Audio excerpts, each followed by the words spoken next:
প্রিয় শ্রোতা বন্ধুরা, গল্পকথার ঝুলিতে আপনাদের স্বাগত জানাই।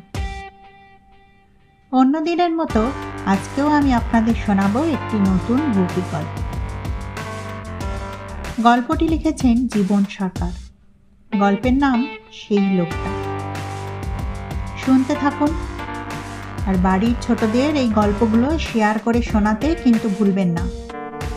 আর যারা আমার চ্যানেলটি এখনো সাবস্ক্রাইব করেননি, প্লিজ সাবস্ক্রাইব করে সঙ্গে থাকবেন বন্ধুরা। আজকের গল্প সেই লোকটা। সোদপুর থেকে যাত্রা দেখে ফিরছি। তখন রাত প্রায় 3টে হবে। যখন ফিরছিলাম তখন আমার সঙ্গে অনেক লোক ছিল, কিন্তু আমি যে রাস্তাটা দিয়ে যাব সেই রাস্তা দিয়ে যাওয়ার সময় দেখি আমার সঙ্গে আর কেউ নেই।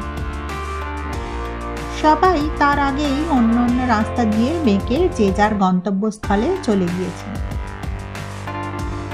এই রাস্তায় আমি একা। অবশ্য ওই রাস্তাটা দিয়ে না গেলে অন্য রাস্তা দিয়ে যাওয়া যায়, কিন্তু অনেকটা দূর হবে, দেরিও হবে। ফলে আমি শর্টকাট করতে গিয়ে বাজারের মাঝখান দিয়ে যে রাস্তাটা গেছে সেই রাস্তাটা দিয়ে বাড়ি ফিরতে চাইলাম। রাস্তাটা খুব একটা ভালো নয়, সরু বেঁকা আর এবড়ো খেবড়ো।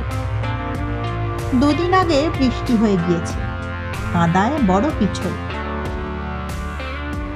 একটু গিয়ে চারপাশে ধান জমি। খানিকটা দূরে অবশ্য ঘোষেদের বাড়ি, আর তারপরেই যোগীপাড়া।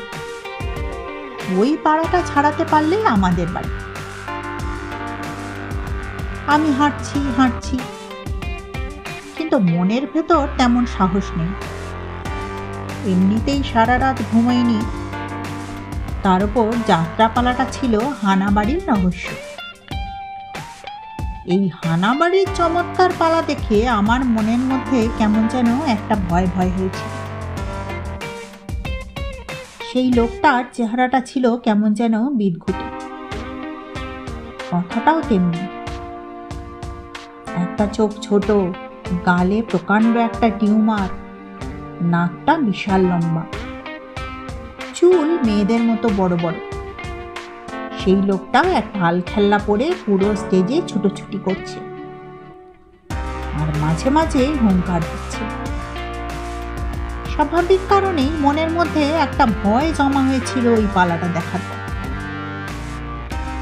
তার উপরে একা, রাতের বেলা। হাঁটছি, রাস্তা যেন আর শেষ হয় না। ঘুটঘুটে অন্ধকার। এই রাস্তাটায় আবার আলোও নেই।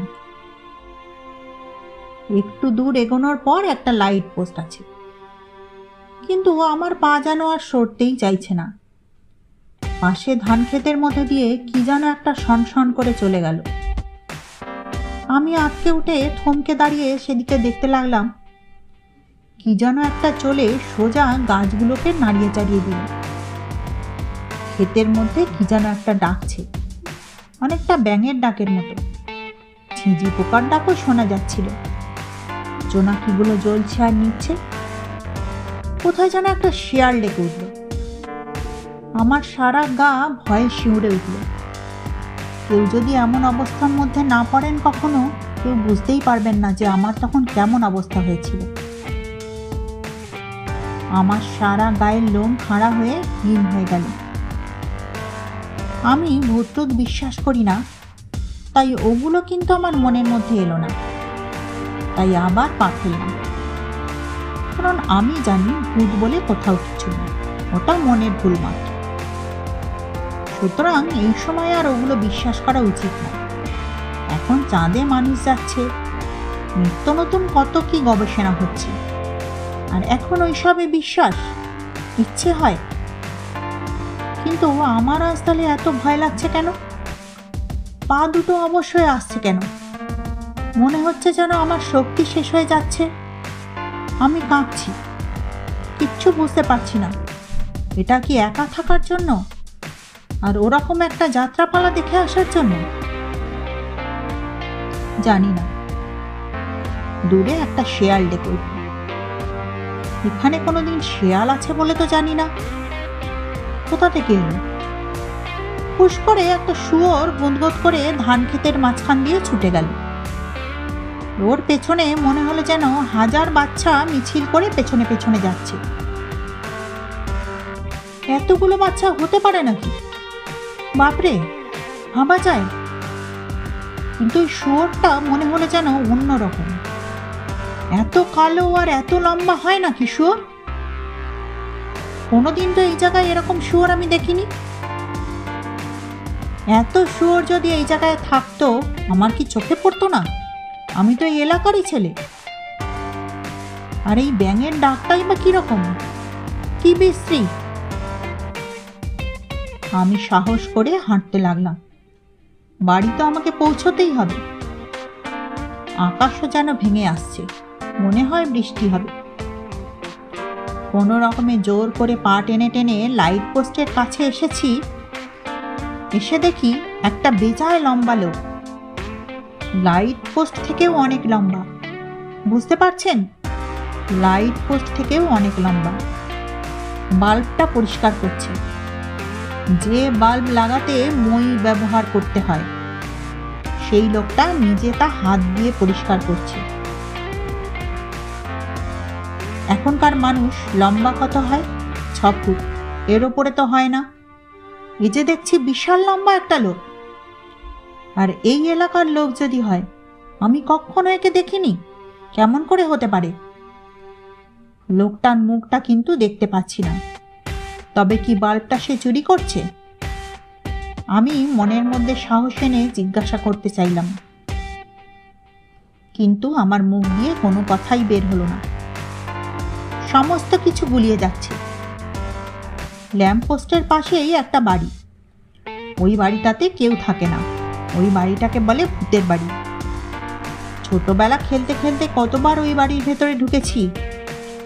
ভূতের বাড়ির গাছ বলে কেউ ওই গাছের পেয়ারা খেত না, তা আমি খেতাম। আমি খুব বিশ্বাস করি না। ওই বাড়িটা তো আর বেশি দূরে নেই। আর রামবাবুদের দুয়ার ছাড়ালেই তারপরে আমাদের বাড়ি।